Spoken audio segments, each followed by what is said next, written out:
வணக்கம். நான் சுதா. என்னுடைய சந்தோஷமான ஒரு விஷயம், என்னுடைய ஷேரிங்கை நான் எல்லாத்துக்கிட்டயும் ஷேர் பண்ணிக்கணும் அப்படின்னு நினைக்கிறேன். நம்மளுடைய குரு திருமதி பாக்கியலட்சுமி செந்தில்குமார் அவர்களுக்கு குரு வணக்கம்.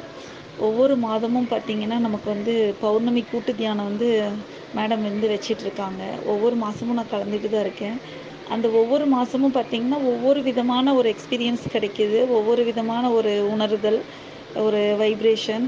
இந்த மாதம் பார்த்திங்கன்னா, புத்த பூர்ணிமா ரொம்ப அற்புதமா இருந்தது. அந்த தியானத்தில நாங்க கலந்துக்கிட்டோம், எல்லாருமே கலந்துக்கிட்டோம். எனக்கு கிடைச்ச அனுபவம் என்னன்னு பார்த்தீங்கன்னா, அவங்க அந்த புத்தருடைய வரலாற ரொம்ப ஷார்ட்டா, கிறிஸ்பா சொன்னாங்க.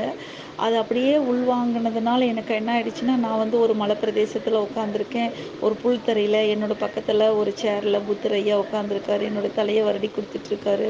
அப்படி ஒரு ஆனந்தமா, நிசப்தமா, ஒரு சந்தோஷமா அது அந்த சந்தோஷத்த சொல்ல தெரியல எனக்கு. அவ்வளோ ஒரு எக்ஸைட்மெண்ட்டா இருந்தது எனக்கு. ஒரு புது விதமான ஒரு அனுபவம் எனக்கு கிடைச்சது. அதுலேருந்து என்னால வெளியில வரவே முடியல. அங்கேயே இருந்துக்கலாங்கிற அளவுக்கு ஒரு ஃபீல். ரொம்ப அழகா நான் வந்து உணர்ந்தேன். அதேமாரி நம்மளுடைய எல்லா சக்ராவையும் அவங்க ஆக்டிவேட் பண்ணி, நமக்கு அந்த ஒவ்வொரு விதமா அத பொறுமையாவும், ரொம்ப தெளிவாவும், ரொம்ப அதாவது சொல்லப்போனா, நமக்கு கிடைச்சிருக்க குரு உண்மையாலுமே நாம வந்து புண்ணியம் பண்ணியிருக்கணும். ரொம்ப அக்கறையா, நம்ம எல்லாருக்கும் புரியிற மாரி சொல்லி, பொறுமையா சொல்லி சொல்லி கைட் பண்ணதும் நம்மளுடைய பாடி ஃபுல்லா பார்த்தீங்கன்னா, ஃபுல் வைப்ரேட் ஆயிடுச்சு.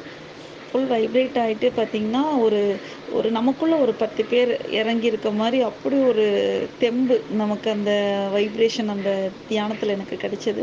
ரொம்ப சந்தோஷமா இருந்தது. அதேமாரி அந்த சந்திரம்மாவுக்கு நம்ம லெட்டர் எழுதி அனுப்பும்போது பார்த்தீங்கன்னா, அது ரொம்ப நிஜமாவே நான் எழுதுன மாரி எழுதிட்டேன்.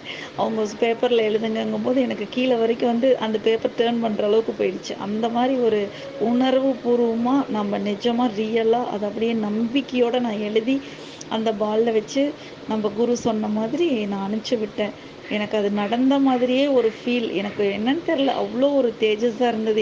என்னுடைய ஃபேஸ பார்க்கறதுக்கு எனக்கே ரொம்ப ஹேப்பியா இருந்தது. அந்த ஃபீல் எனக்கு ரொம்ப நேரமா இருந்துட்டு இருந்தது. மறுபடியும் இதே மாரி எப்ப நடக்கும் அப்படிங்கிற மாரி ஆயிடுச்சு. இது ஒரு என்ன சொல்றதுன்னா, இது ஒரு போதை. இந்த ஆன்மீக போதை வந்து கண்டிப்பா நம்ம எல்லாருக்குமே வேணும். ரொம்ப நல்லா இருந்தது.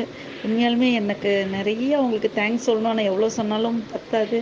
அதனால கோடான கோடி தேங்க்ஸ். திருமதி பாக்கியலட்சுமி செந்தில்குமார் மேடம் அவர்களுக்கு. Thank you so much.